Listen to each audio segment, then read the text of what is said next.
Hey there, everybody. This is Chris Vanini. Welcome to episode 8 of the Spartan Tailgate podcast, where we talk about all things Michigan State, Big Ten, and otherwise. I'm joined, as always, by Spartan Tailgate lead writer Dan Kilbridge. Dan, how you doing this evening? Doing great, Chris. What's going on? Not much. It's been a pretty easy week for Michigan State football, coming off a 73-14 demolition of Eastern Michigan, which we'll get to in a little bit. Before we start, wanted to once again mention you guys should sign up for the VIP on Spartan Tailgate if you haven't yet. You'll get all the latest recruiting info, in-depth behind-the-scenes looks. You'll get Spartan Rockies terrific weekly previews of opponents and such, and 24/7 now has a new subscription offer if you don't have a VIP. If you buy 1 month, you'll get 2 months free. So you pay for 1 month, you get 3, and there's also still the 30-day free trial for the annual option. So check that out. Highly recommend it. Something else I'd mentioned, something that I like to do. There isn't a 24/7 Sports app or Spartan Tailgate app, but if you have an iPhone, you can bookmark the page, any 24/7 Sports page, and you can set it as an icon on your phone. So that's all I have. I have Spartan Tailgate on the front of my iPhone here. It's a link to the mobile site, just another way to check things out wherever you are at. But we start this podcast off with some basketball news. The Spartans picking up their third commitment of the class of 2015 in Texas shooting guard Matthew McQuaid, a former SMU commit. McQuaid visited MSU this past weekend, was at the football game. He's ranked 4 stars by 24/7 Sports, the number 68 player in the country, and number 19 at his shooting guard position, 6'5", 175. Dan, you talked to McQuaid's high school coach today. What kind of player is MSU getting here? Well, he's definitely a shooter first and foremost. That's why they recruited him. That's why he is a 4-star prospect. And I've read some people who think he could be the best three-point shooter in the nation out of Texas. So you think about what him and Bryn Forbes could do together for that one season, assuming McQuaid doesn't redshirt. You bring on Aaron Harris as well that year, and all of a sudden this looks like a really good offensive team 2 years from now. And McQuaid, his high school coach just basically said he's been a dead-eye shooter, and he's more athletic than people think. He's about 6'5", and the staff actually discovered him. I don't want to say discovered. He was on the radar, but they started pursuing him a lot more aggressively after the LeBron James Skills Academy in, I believe that was July. It's like the top 80 prospects only. And he was actually teammates with Jalen Brunson for that camp, who's, of course, committed to Villanova. But, I think Izzo and company were keeping a close eye on that team for the academy, and McQuaid must have really impressed him because they went after him. And a lot of people thought he would end up at Creighton, but loved what he saw in East Lansing this weekend. And I think it's funny, too, now, the storyline for the past 2 years has been, well, Izzo can't recruit anymore, and you lose out on Jabari Parker and, whoever else, Tyus Jones, just a host of guys, Cliff Alexander. And all of a sudden, with very little fanfare now, Izzo has a top 10 class for 2015. He's just sort of quietly assembled. So I think the future is bright on the hardwood right now. This kind of feels like some not old-fashioned, but maybe some Izzo recruiting from maybe 5-10 years ago, before he kind of went all in on some of these 5-star guys, top guys the last few years, and struck out. And he seems to have kind of, for possibly for any reason, but he's back into getting the solid 4-star players and a lot of wing players, whether it's Forbes or Harris, McQuaid, Kyle Ahrens, a lot of guys who are like 6'5", some bigger guards.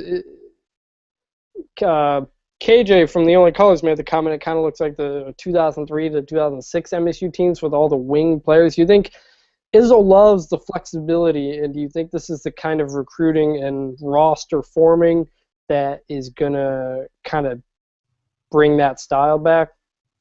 It could. I mean, he's always, featured the wings, even when he maybe didn't have the Shannon Browns and Maurice Agers. He's always a guard-oriented guy. But I do think these guys, could see more of an emphasis on that because of their size. Like you mentioned, both guards in this class are 6'5", and I don't know. McQuaid, I think maybe measured at 6'4" at the Skills Academy, but whatever. And I think too that these guys, what Izzo's got to love is that there didn't seem to be any headaches involved in the recruitment of either three of these guys. And I can't get really too much into, some of the latest blue chippers without risking a lawsuit for our podcast. So, I'll just say that there were no headaches in recruiting these guys, and it wasn't like maybe some of the other guys he's gone after where it gets a little murky with other things involved other than just basketball. Now, I believe our own Sean Scherer was the only person to crystal ball pick That's McQuaid right. to MSU. On the other side, you've got five-star forward Caleb Swanigan has a 95% crystal ball pick toward Michigan State. How do you think this affects Swanigan? I don't know if I'm pronouncing it right. Swanigan's recruitment and possible chances with MSU. I think it doesn't really affect him in terms of playing time or anything. If anything, that's a guy that you want to play with who can maybe give you some assists from the post if you're an inside-out big and have gone to the Derek Nix school of passing from the post. So I think it certainly it doesn't do anything but help. And Scheer had today that Deonta Davis, the center out of Muskegon, who wasn't maybe that highly regarded when he committed, but just absolutely blew up over the past year.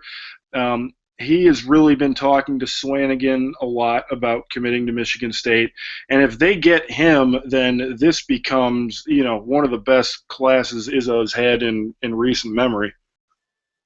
Yeah, and Swanigan actually just tweeted about 15 minutes ago that he doesn't have any scheduled official visits yet, so we'll have to see where that goes. But a big pickup for Izzo, and the 2015 team starting to look very, very deep and versatile. So we'll see where things go from there.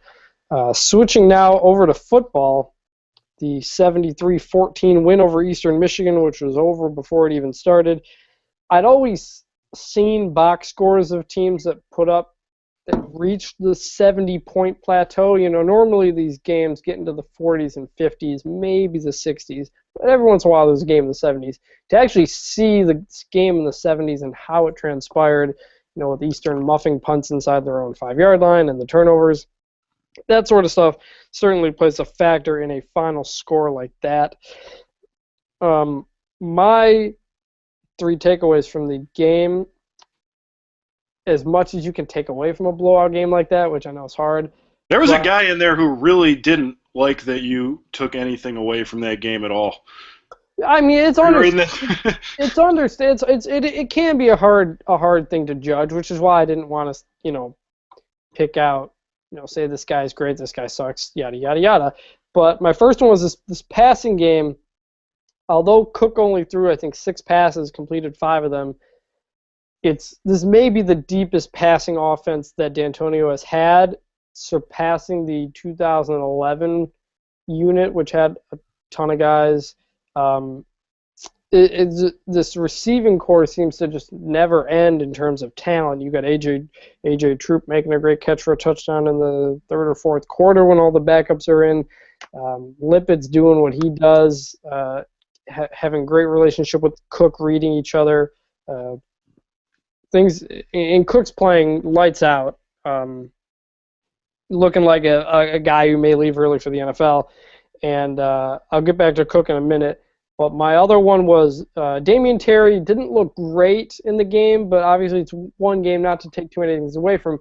But one thing that I have noticed through the spring game, through this game, what we've been able to watch, and the few times we're able to see him, he doesn't seem to have the arm strength yet that Tyler O'Connor does. And in this offense, the out route and the curl routes to the far side of the field is a staple of this passing offense, and his ball seemed to just barely be getting there when he has played. And I think if it wasn't clear by the fact that MSU went to the Rose Bowl last year that Damian Terry wouldn't have been the answer, not that that's a big thing, but Tyler O'Connor I think is clearly the number 2 guy here if Connor Cook were to go down, which he almost did in the first game of the season, so we never know.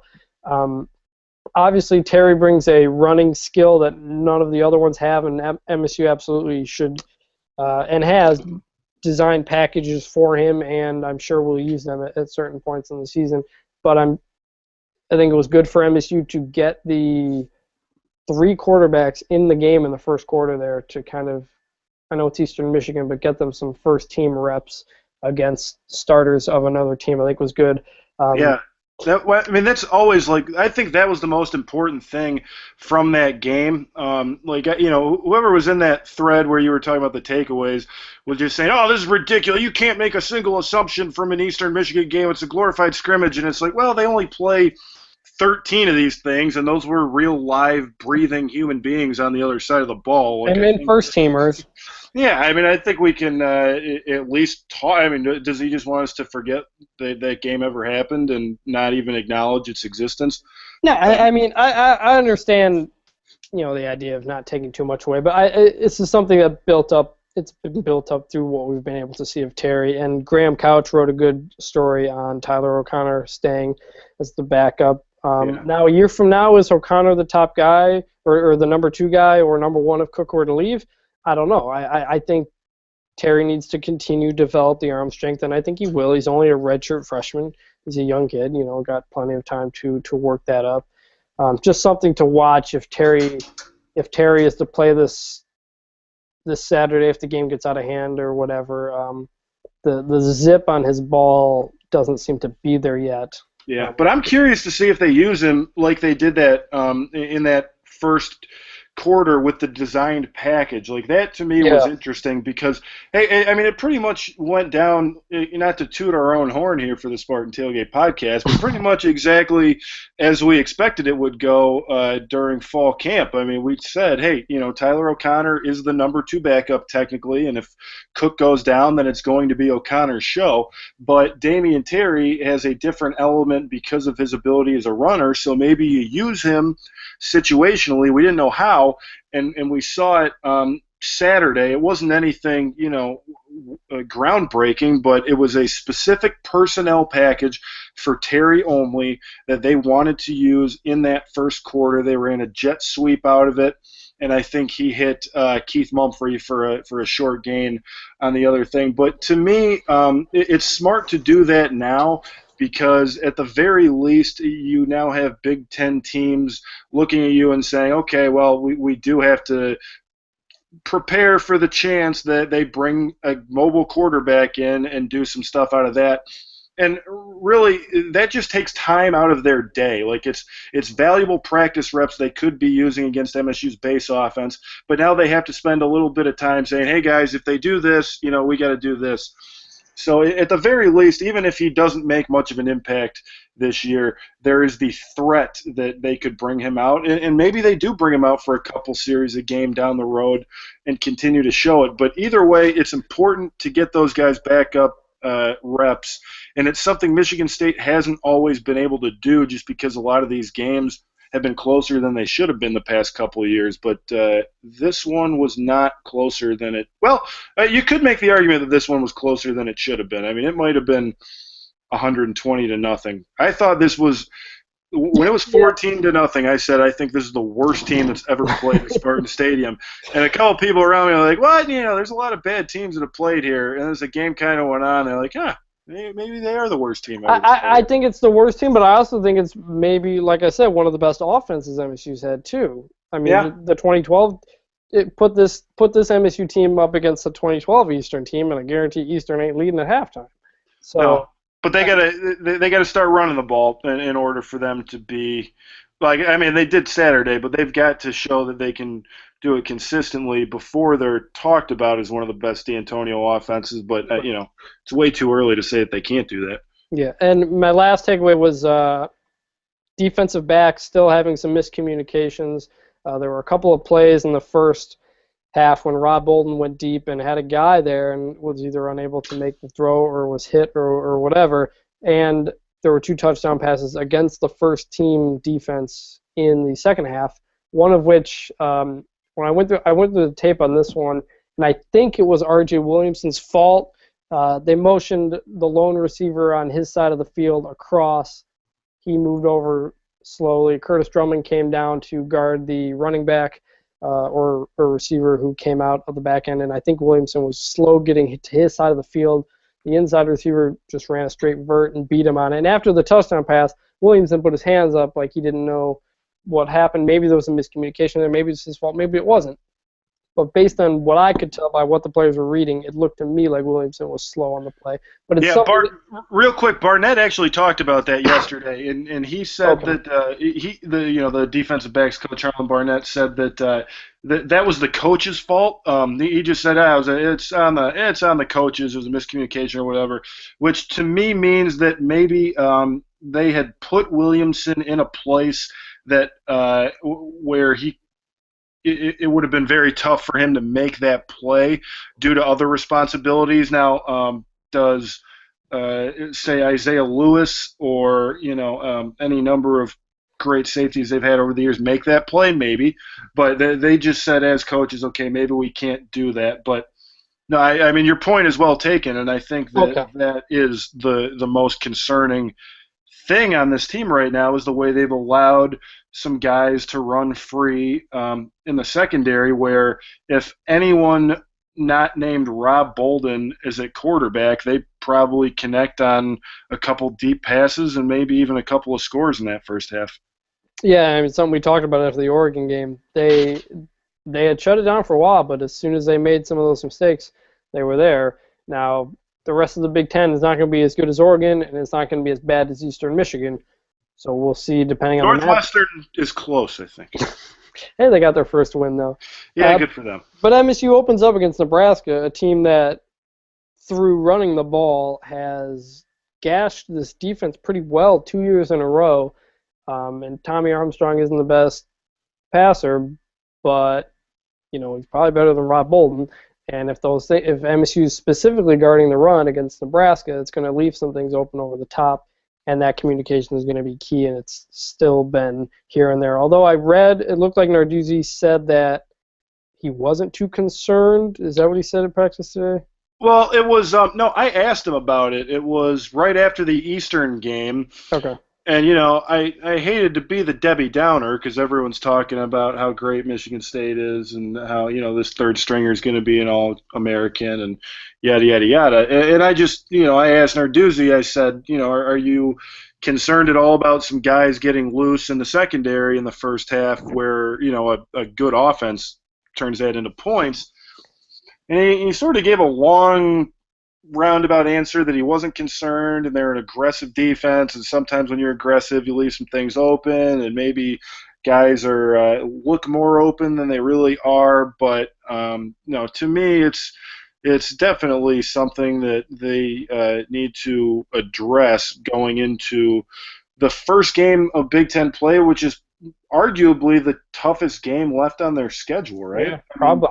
I would probably say Nebraska is the toughest game based on what I've seen so far this year. Even though I was looking at some futures odds for like MSU football games, I can't remember where I saw them, but it was just they had some lines set for games of the year, and this was over the weekend after everything. And Michigan State was listed as a 10-point favorite over Nebraska, a 17-point favorite over Michigan, and a 1.5-point favorite over Ohio State. So still a lot of respect for the Buckeyes there. But when you look at what Nebraska's offense has done to Michigan State, last year and before that, I think it's going to be a tough one, especially with all the new guys on defense playing their first Big Ten conference game. Yeah, and allowing one single yard in the first half is incredible. And Shalik Calhoun German suplexing Rob Bolden is a great GIF. You had to have been going nuts for that one. Oh, I had Isaac from Uprocks set it to the Paul Heyman suplex for Pete from WWE, so I enjoyed that. I don't know what that means, but I know sure you don't. It's okay. Okay, back to Cook. He is better than Devin Gardner at quarterback. This is like a full-blown thing now. This is like an actual controversy. No, I know I was wrong here. That's the thing. I'm not being accountable and everything. I was wrong here. That's the point. Before the season, I thought the two were pretty much even for a lot of factors. But if I had to pick one, I put the edge to Gardner because he had better numbers last year with a far worse team around him. That's it. But I said this could change early in the season if Cook shows he's the quarterback that he finished as, because he did great against Ohio State and Stanford. He did. But the game prior against Minnesota, he went 10 for 20 with 1 touchdown, 1 interception. Didn't look all that good. I think people forget that. What do you have against Connor Cook, Chris? What personally did he ever do to you that you would have the audacity to rank Devin Gardner ahead? I had my first name start with the letter C before he did. That's a good point. With that. It's a little petty, I know, but I respect that. But no, before that Ohio State game, Cook's numbers were not very good. It was like 6.9 yards per attempt. He took care of the ball, but other than that, he wasn't doing much. Then he wins the Ohio State game. For offensively, he won the Ohio State game. Offensively, he won the Stanford game. So now he's looking great. Okay, well, let's see if he can continue it. And even though it was against Jacksonville State, after the first game, I knew Cook was better, and I said it at the point. I even said it in the takeaways from that game. I said Cook could be one of the best quarterbacks in the country because of the plays he was making in that game, opponent regardless, what he was seeing, where he was putting the ball, his footwork, it was all there. He got better. Devin Gardner has not gotten better. And Rexford actually made the same point yesterday on Twitter. He was kind of involved in this too. He said that Gardner had better physical talents than Cook for the season. But Cook has progressed and gotten better, and Devin Gardner hasn't. So Cook's a better. I actually had an argument about Gardner with Joe the other day on that conversation. Like when he was just saying, I still think Gardner, has the talent, but to me, it's like where you have to apply that talent to quarterback at a certain point. Right. And as bad as he looked at times last year, he finished number 2 in the Big Ten in quarterback rating and number 1 in yards per attempt. And these are efficiency numbers. These aren't, he racked up 500 yards against Indiana, so I'm not going to count total yardage and all that.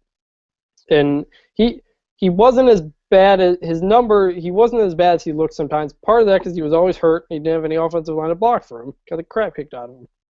But he hasn't gotten any better this year at all. Yeah, I think he's just sort of broken, as a player, and it's just when things go that poorly for you and you're beat up like he was all last year.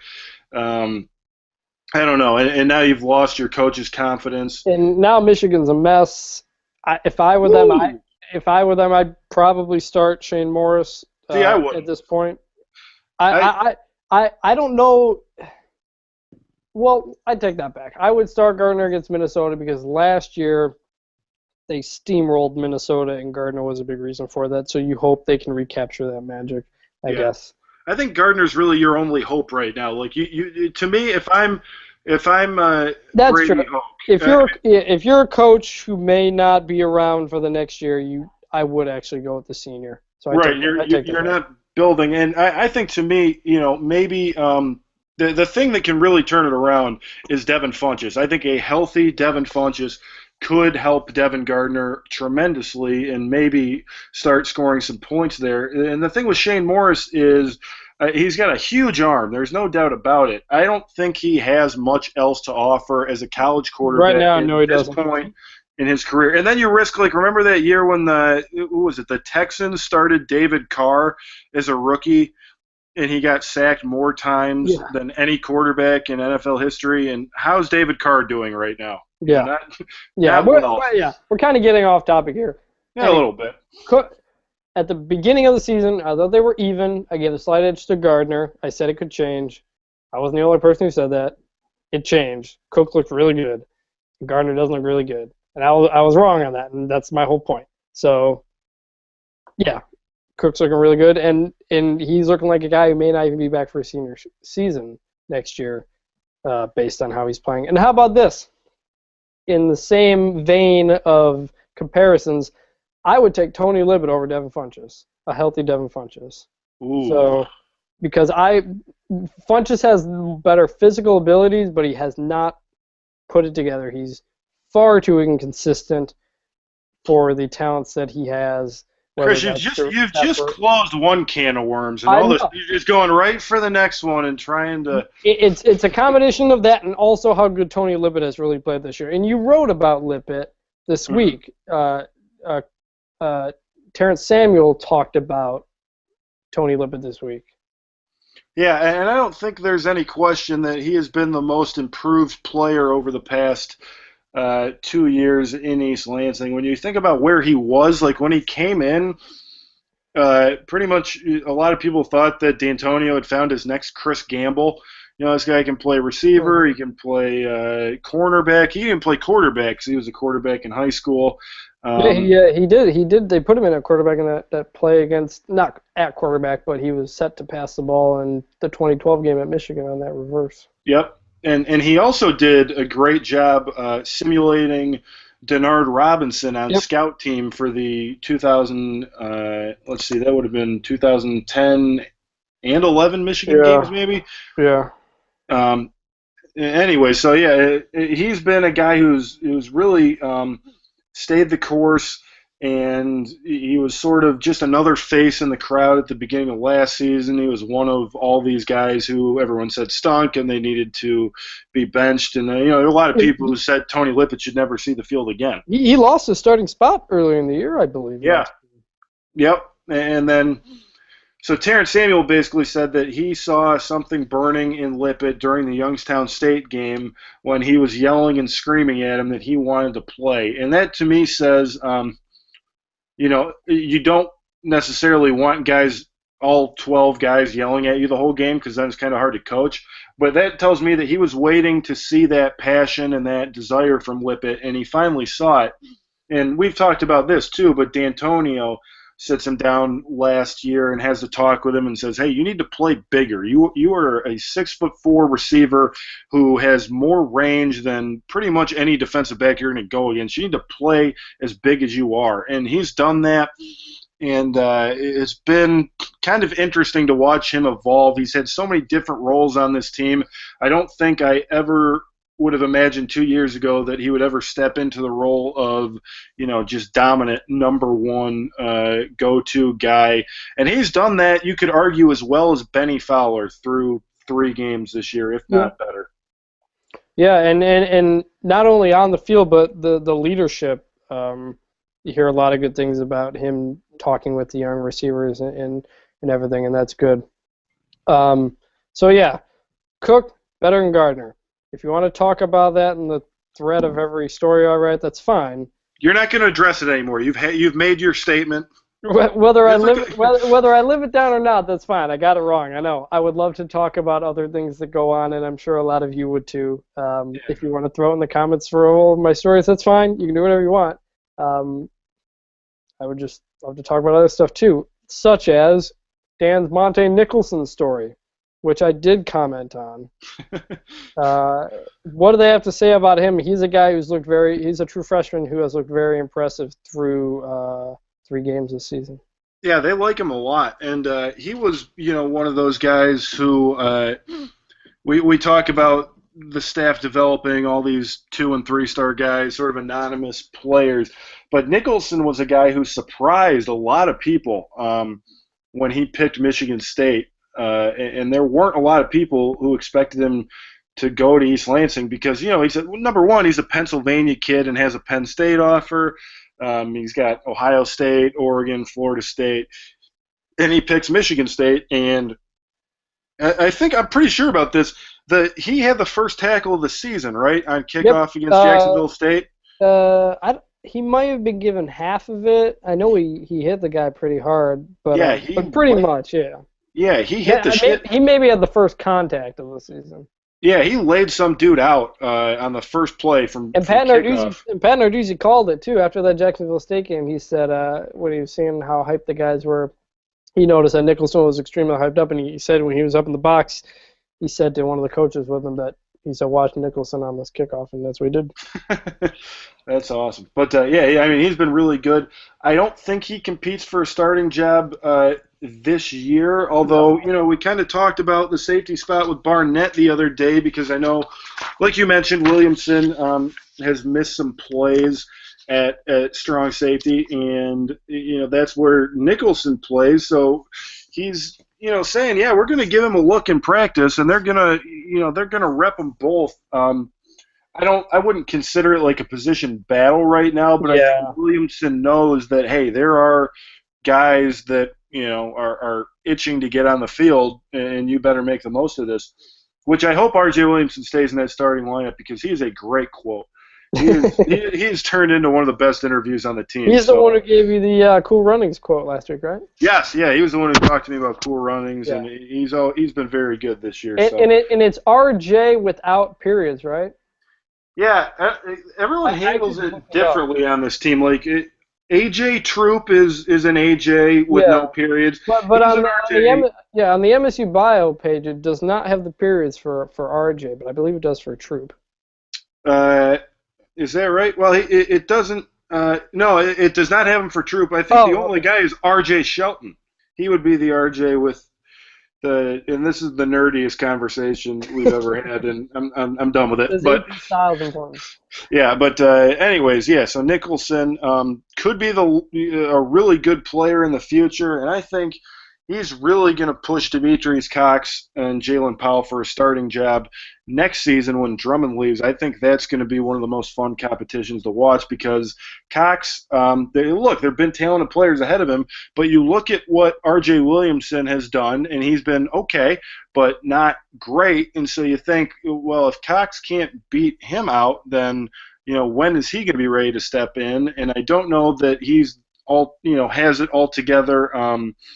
In his head. I mean, I think he's maybe a guy who's more talented physically than mentally, and so we'll just kind of see how that plays out. But that's going to be a good competition to watch. And I don't mean to imply Demetrius Cox is dumb.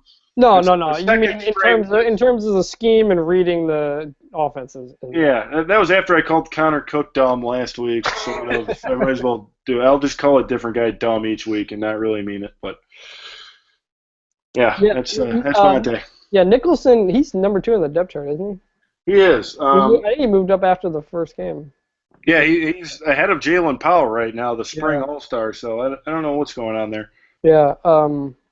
So, now MSU at 2-1 finishes up non-conference play with Wyoming coming to town for the homecoming game. This is MSU's first non-conference homecoming game since the 50s. Against Penn State before they joined the Big Ten, obviously.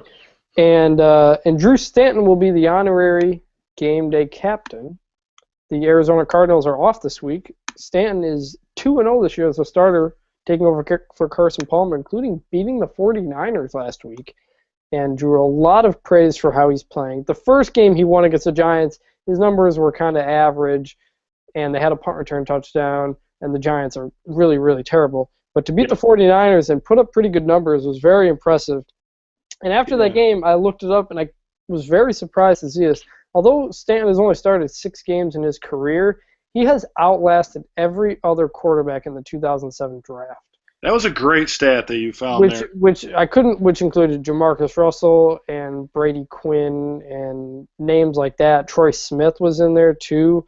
Mm-hmm. And Stanton, as a career backup, was able to make it.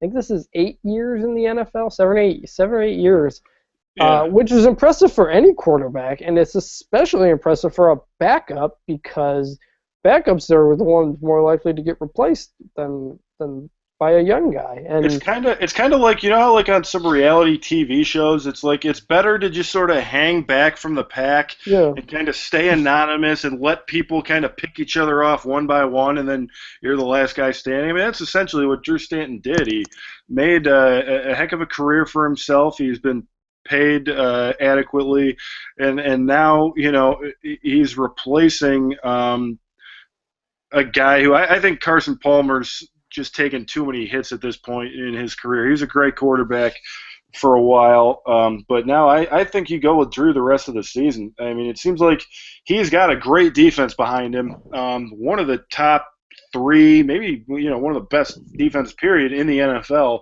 and I think Drew Stanton could be, you know, a guy that could take him to the playoffs this year, as crazy as that sounds. I remember Drew Stanton when he was with the Lions. I was working at Bravo over in Eastwood, the Italian restaurant. mm, I remember Drew Stanton came in like '07 when he was a backup with the Lions, and our manager like freaked out. He's like, "Oh my God, Drew Stanton's here. We got to get calamari over there. We got to get flatbread. I need 4 free apps going over there. Bottle of wine." I'm like, "Dude, it's a backup quarterback. You know, it's not Burt Reynolds coming into the restaurant." so yeah, he went to Arizona because Bruce Arians, the head coach, was the offensive coordinator for the Colts when Stanton was there, and apparently really liked him, so brought him along to Arizona.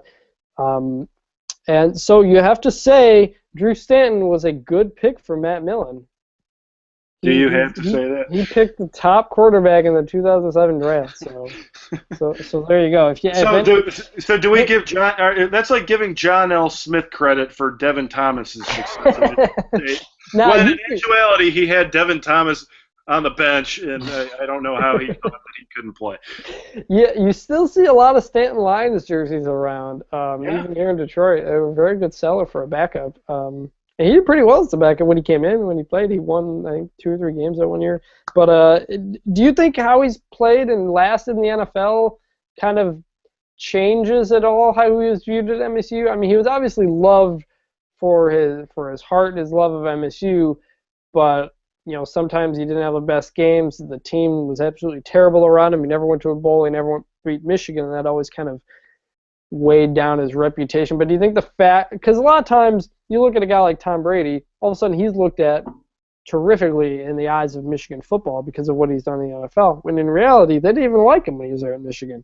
Do you think the fact that Stanton has been able to stay in the NFL and right now is winning as a starter, do you think that has changed at all how he's viewed at in terms of his MSU career? That's an interesting question. I'm going to say no, only because I think he was always really well liked even before that. Certainly more so than Brian Hoyer, right? Yeah. I mean, Yeah. even though Hoyer, you know, technically, I mean, he beat Michigan. He did things that Drew Stanton didn't do, but he was always kind of the scapegoat and said, hey, we lost because of Brian Hoyer. And with Drew Stanton, it was, well, we lost despite having Drew Stanton. So I think that, you know, he's always been probably, you know, the number 2 most popular quarterback behind Kirk Cousins of the past, you know, 20 years or so. I mean, I think people really liked what he did on offense, and I've talked to him a couple times, talked to him about that comeback he had against Northwestern, which is basically his entire NFL career in a nutshell. Is all you have to do is look at that Northwestern game, and that's his NFL career. But, yeah, so I think he's always been really well respected, and now this is just sort of a nice validation. Thing, and it's fun for those fans who loved him at Michigan State to see him now doing well on Sunday. I think it's a validation that he was good and maybe not overrated as some outside the program may have thought. He was a second-round pick, which I don't think a lot of people remember either. But he's made a great NFL career out of it. He'll be there on Saturday, which brings us to Michigan State and Wyoming. Wyoming comes in at 3-1, despite having been outscored this season. They have wins of 17-12. They also have yet to crack the 21-point mark. They've won 17-12, 17-13, lost 48-14 at Oregon, and won 20-19. This is an offense that has not put up very good numbers. They're averaging 17 points a game, averaging 3.8 yards per carry. They've thrown 4 touchdowns to 3 interceptions. Moving from a spread offense with Dave Christensen, who was the Utah offensive coordinator, he was gone, and they've replaced him with Craig Bohl, who was the 3-time defending FCS national champion with North Dakota State. And if you add in his Wyoming year start this year, Craig Bohl has won 46 of his past 49 games, which is just astounding. He's a coach. Craig Bohl's a coach who's been around a long time. He coached at Nebraska for a while before going on to North Dakota State and doing great stuff there. So he brings in a team that's 3-1, but is kind of looked ugly. MSU's a what's the point spread here? 28-point favorite here. No, that moved down. It was 32 for a while. Yeah, it was, and the over/under's 48, so that's not a whole lot of points. But I think you've got. I love the over. I would too. That's way too low. But I think it's supposed to be a statement on the low-scoring type of games that Wyoming has played this year. I mean, what do you see? What do you see in this matchup? What do you think MSU is going to need to do? I think number one with the matchup, they're excited to see a pro-style team like them, and they're excited to not maybe see a crazy offense. I mean, this is probably the team that's most similar to them that they will see for a long time on their schedule, and they shouldn't have trouble with Wyoming. I think, unfortunately for Craig Bohl, it's going to be 46 out of his last 50 when this one is done. But yeah, I mean, to me, this is another game where it's way more about you than it is about the opponent. And it's not you. Did you just give Wyoming the "it's not you, it's me"? I invented "it's not you, it's me." I did, yeah. But no, I think one thing they would like to see on defense is just keep that pass rush going, get some pressure from the front four, and then keep everything in front of you in the secondary, and you'll be fine. I think a welcome sight for this offensive line will be a 4-3 front for the first time this season. After 3 games against 3 down lineman fronts, looking for blitzing linebackers, they finally have your regular 4-3 front in this game, and I'm curious to see how that will affect the running game. Theoretically, it should help because this team is used to going up against 4-man fronts. And Utah's been a pretty good defense this year. They've allowed only 4.3 yards per carry for the season, and that includes a game against Oregon. So this will be a good test for the running game, and I think a good gauge. If they roll off a ton of big runs, I don't think you can brush it off like you could Eastern Michigan. I think this is a game that, if they do run the ball well, you can take that seriously and look at it as a good sign for the team. Yeah, they run a Tampa too, and as a Chicago Bears fan, I know exactly how to beat the Tampa 2. First of all, it's tough to run against a Tampa 2 if assuming the linebackers are good, and I don't know that these linebackers are that great. They've got a ton of experience on defense, like almost all seniors, starting across the board. Yeah, two seniors on the line. Linebackers, they've got 3 seniors on linebackers. So 4 of the front 7 are seniors. Yeah, I mean the way to beat the Tampa 2 is to come. They're seniors, but it's a new scheme, because it's a new staff. So there's an adjustment there. Yep, exactly. And what Michigan State needs to do is identify the slowest linebacker and throw underneath him. Hit maybe your tight end on some stuff over the middle on a quick skinny post or something, and get those hit those 10 and 12-yard passes underneath the linebackers, and then beat the corner deep on a vertical. It's pretty simple stuff to beat this defense, but it's like Michigan State, and it's a very simple defense, so you're not going to see a lot of coverage breakdowns. It's just these guys, they'll put them in position, can they make a play, and it's going to be a lot of man-on-man stuff. Yeah, I mean, I think they're going to, like I said, want to establish the run, and they'll be more familiar, I think, with a front like this. So if they're able to run the ball, I think that's good. And Delton Williams is a guy who had a good game last week, and his numbers got pushed up by a how long was that run? 80-yard touchdown run. He finished Yep. 10 yards, 10 carries, 103 yards. If you take out the 80, it's 9 carries for 23 yards.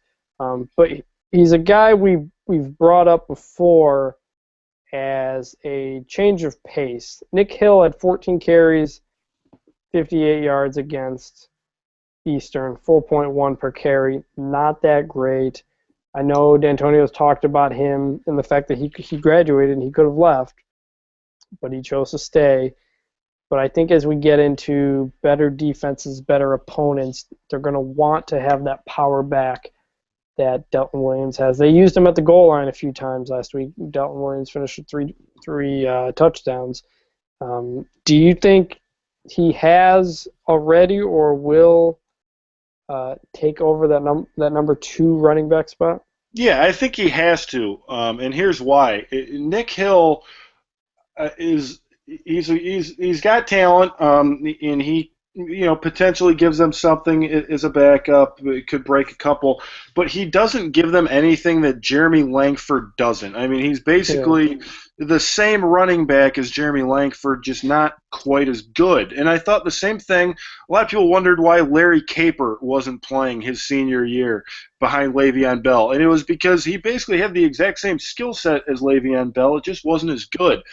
Delton Williams gives you something that Jeremy Langford does not. I mean, he is a big physical guy, and I don't care how bad Eastern Michigan is. I want people to say, people who say that you can't tell anything from that game.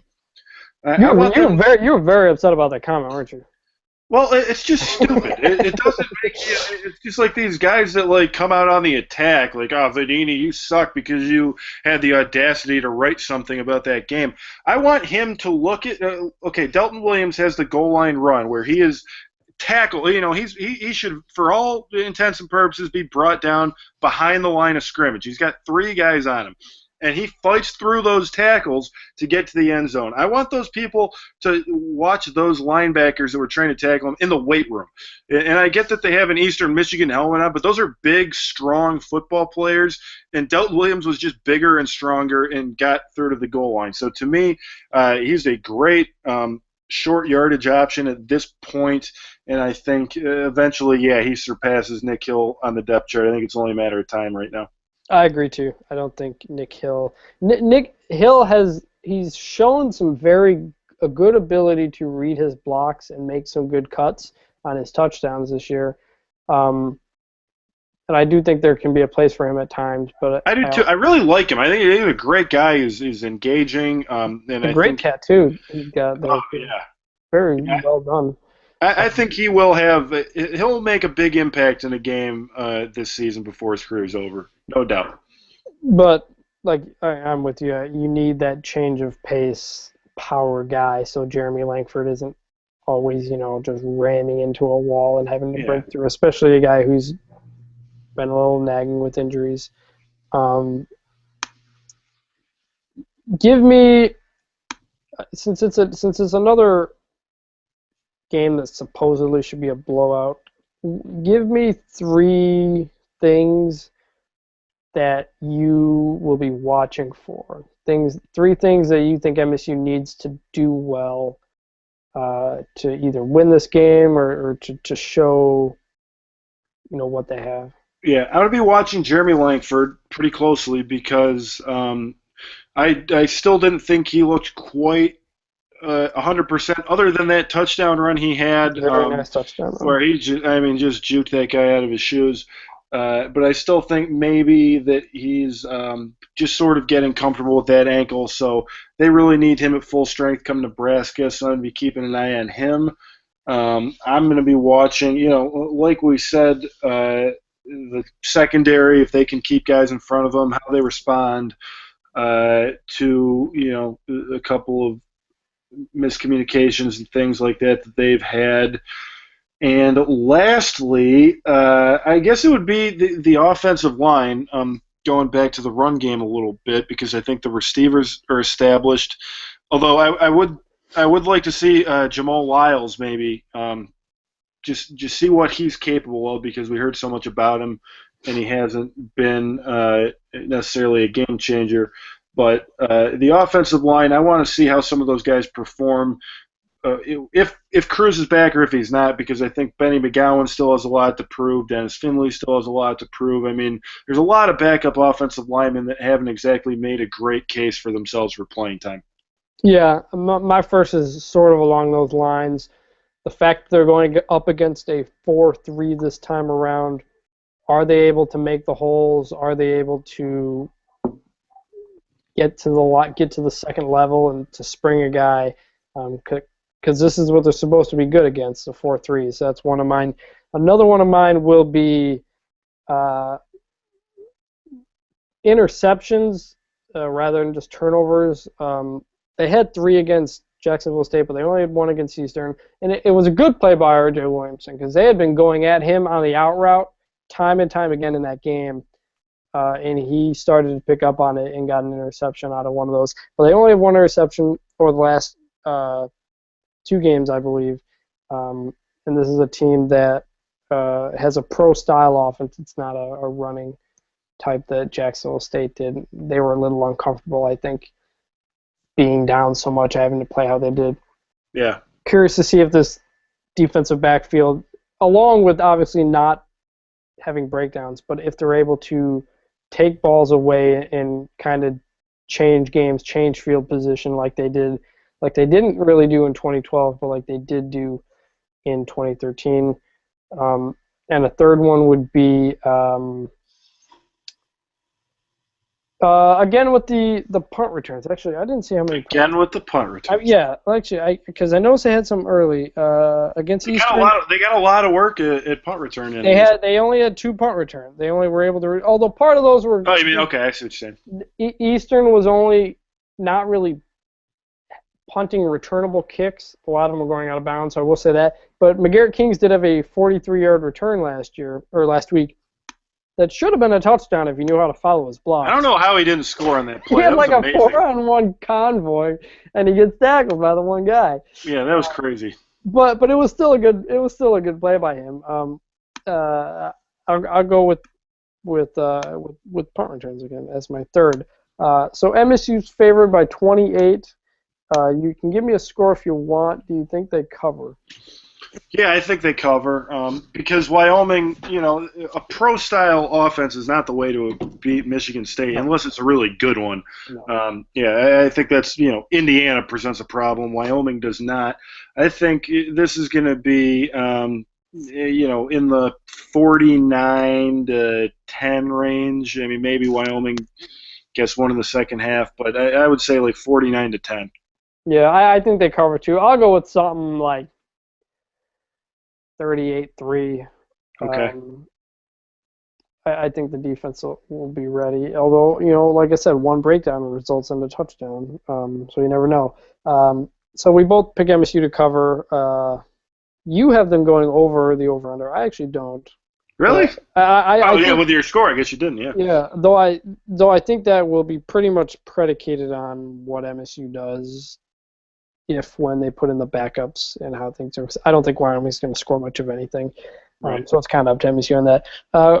We can go with a couple Big Ten picks. We don't have to do a ton, but conference play is starting for a few teams. Some notable ones here. Indiana coming off the best Big Ten win of the season at Missouri. They host Maryland. Indiana's 2-1. They follow up a loss to Bowling Green with a win at Missouri, the defending SEC East champions. That Indiana team I saw last week is the Indiana team I expected to see this year. The team against Bowling Green is not what I expected to see. It comes down to their defense. And last week, Indiana's defense had 8 tackles for loss. Their defensive line looked very stout. They were getting a lot of pressure on Missouri. I was very impressed with Indiana last week, but week in, week out, are you going to get that Indiana team? I'm not sure. I do think it's going to be a tough game for MSU when they go there. But Maryland is also Maryland's 3-1, coming off a game in which they blew out Syracuse on the road, although the stats actually kind of indicated otherwise. It was kind of weird. But Indiana's favored by 4 at home. against Maryland at a 1:30 kickoff. Who do you got in that one? I've got Maryland. Indiana should not be favored in this game. I don't care what happened last week. That was just sort of the stars aligned for the Hoosiers defense, and it was great to see because, like you said, I've always liked what Kevin Wilson has been trying to do at Indiana, but the defense just hasn't shown any type of consistency. This over under 69.5 Yep. is going to be one of those types of games. And I think Maryland, handles them. I think Maryland's a good football team, and they're gonna be able to take Indiana. I think Maryland wins, or Indiana wins in a close one. I wrote Okay. down my score. Let me see what I had for my score here. Came prepared. Well, I picked them for coaching search. Yeah, I picked Indiana 42-38, which I guess would be a push. Yeah. But I think Indiana wins a close one at home. Michigan hosting Minnesota. Apparently Michigan always gets the 3:30 time slot now. 3-1 Minnesota. Their only loss was at TCU. They don't have many great wins. We talked about Michigan. Michigan's favored by 13 in this game. Yeah, and I think they cover. Really? Michigan's going to kill them. Yeah, the thing about this is their defense has actually been. Their defense is actually really good. They've held opponents below 300 points. I know. 300 yards in their 2 losses. They outgained Utah and Notre Dame, which is just amazing that you can be that incompetent as a staff and as a program to outgain a team and get blown out twice. And it's not like MSU's offense last year where they couldn't move the ball. Almost every Michigan drive crossed midfield against Utah, but they never got in the red zone. They haven't gotten in the red zone against a Power 5 team this year. They haven't scored an offensive touchdown against a Power 5 team this year. They have 10 total points. One was an interception at the goal line. Yeah, their offense stinks. And it's like there's, Nussmeier coming in as the savior. We talked about, again, not to Doug toot our own. Nussmeier, Drew Stanton's former quarterback coach at Michigan State to tie that all together. Yeah, again, not to toot our own horn here at the Spartan Tailgate podcast, but, I was very down on Michigan going into the year, and it's still the problems on the offensive line. I just don't think they're good enough up front, and when your quarterback isn't good enough to overcome that, your receivers can't really do what they're supposed to do, and just the entire thing looks like shit, and it's kind of on everyone. There's no one quick, easy fix. Having said that, I think Minnesota's really bad and won't be able to do anything offensively. And Michigan's going to win this game. Brady Hoke's going to cry in the press conference, and all the Ann Arbor people who weren't at the game are all going to come out of the woodwork and be back in, and they'll be severely disappointed down the road. But this will be the Michigan is back game, and then in a week or two. I don't think anybody would say they were back. I would just say. I would think they're not dead yet. Everybody can save their job, save the season, yada yada yada. Yeah, if that were to happen, they're going to win this game by 3 touchdowns, and people will declare them back. I said I was high on Michigan entering the season, but I said it was just simply came down to common sense would be enough to improve them. But you've got this team running play action from their own goal line down 16 points with 7 minutes to go in the fourth quarter. They're still running these play action in situations that don't call for them at all. Like last year when MSU sacked Gardner 3 plays in a row. It didn't make sense what they were trying to do there. So I got Michigan winning it, but I have it 17-10. I think it's going to be an ugly, ugly, ugly game. I do think Michigan will win. I don't think anybody will be happy, except for the people who got in by buying 2 Cokes and got a game ticket for it. Hi-oh. Ohio State is our next pick. How about that? This is a really, really interesting game. They host Cincinnati at night. 6 o'clock on BTN, another weird start. Cincinnati's 2-0. Their quarterback, Gunnar Kiel, the former top recruit who committed to Indiana, then committed to LSU, then went to Notre Dame on signing day, and then transferred, has looked very good. And Ohio State has not looked very good, although they did blow out Kent State for what that's worth. Ohio State has not lost a game. I think this is right. They haven't lost an in-state. They haven't lost a game to an in-state opponent since I think the Warren G. Harding administration. Let me look this up here.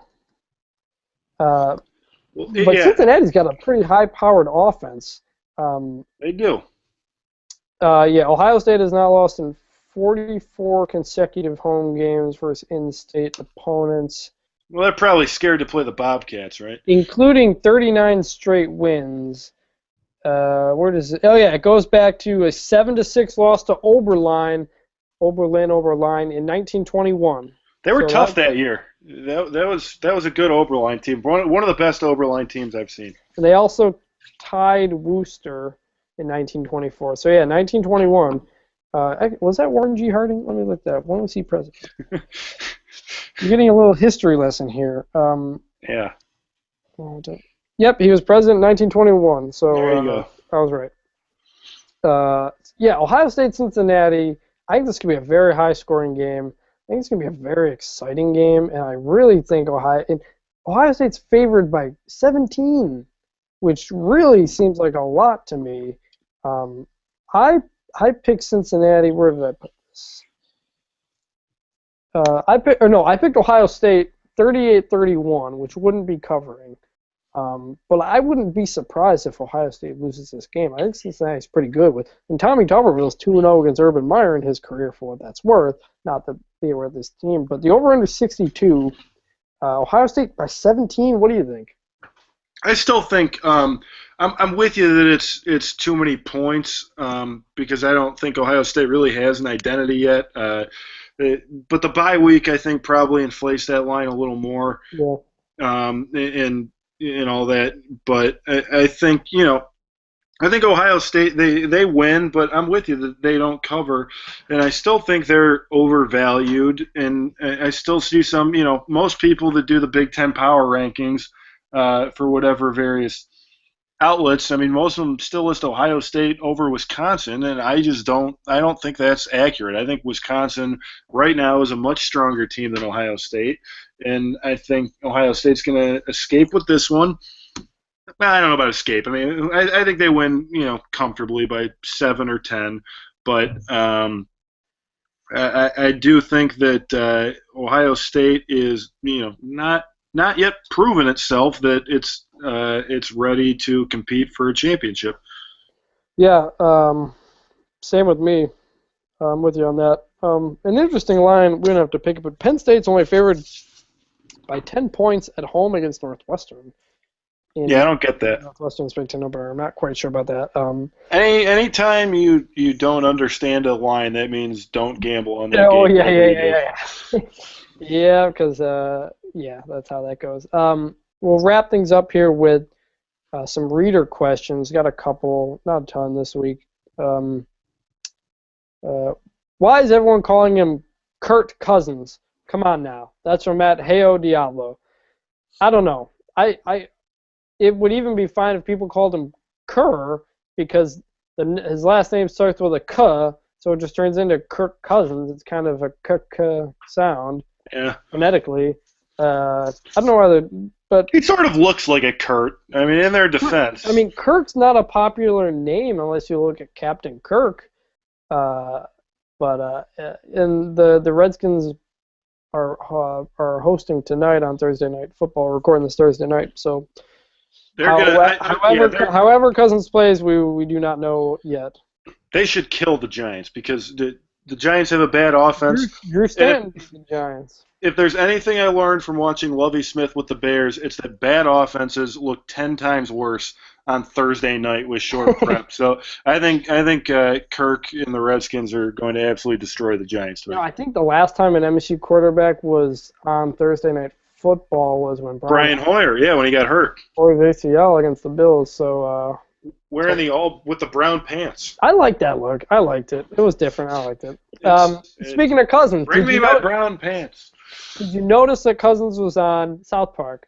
I did, yeah. Those guys had the quick turnaround and edited him in for RG3. That was No, awesome. yeah, I mean they make an episode pretty much in a week, and in the preview in the commercials for it they had RG3 in there, so I thought that was pretty fun. I thought it was a great episode. They're always brilliant and very good with the subtle things to make things stick out, like Jerry Jones with his eyes being way too big, and Right. just hilarious season premiere. I love that show just because they attack everyone equally. You know, Yeah, it and doesn't I'm glad they. I'm Republican, glad they. Democrat, I'm glad black, they. I'm white. glad they took on Doesn't matter. Kickstarter. I'm glad they took on Kickstarter in that too.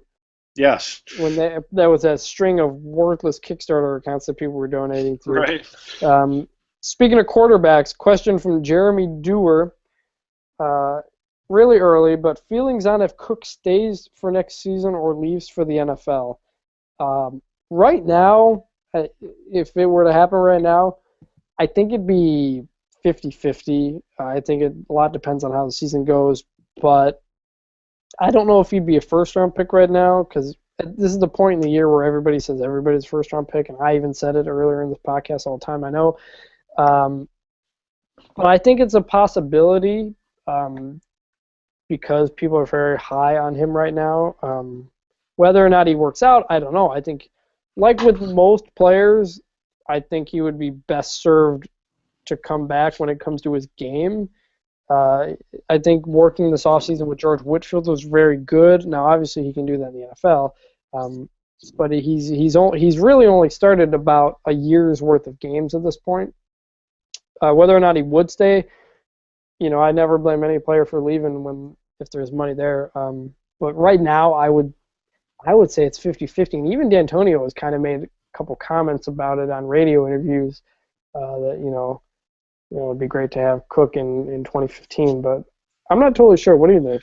Yeah, I mean, I think obviously he's got to be a guaranteed first rounder in order to go, and I think it's so hard in the NFL to